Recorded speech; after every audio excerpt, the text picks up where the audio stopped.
Kyla klausimas, ar galima su biudžetiniu suvirinimo aparatu, bet naudojant geras suvirinimo medžiagas, gauti gerą, kokybišką suvirinimo siūlę. Mes turime Lincoln Inner Shield vielą.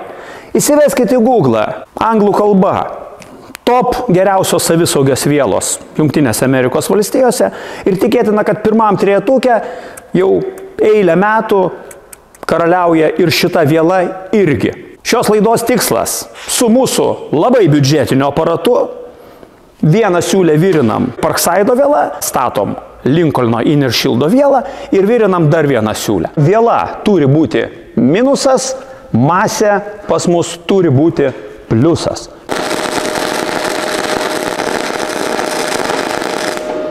Siūlė dar kaip ir pusė velnio, bet iškalų kiekis, tikrai estetikos ir grožio nedadeda. Tie patys gamintojo rekomenduojami nustatymai.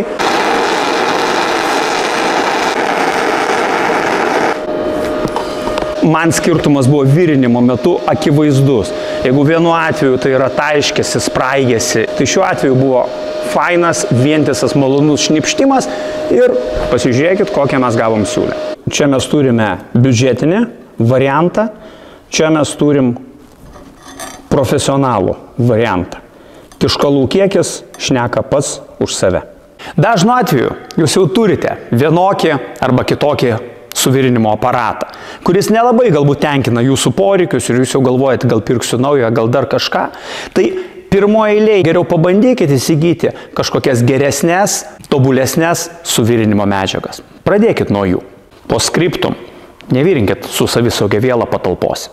Tai yra viela skirta darbui lauke, tai yra elektrodo pakaitalas. Iki.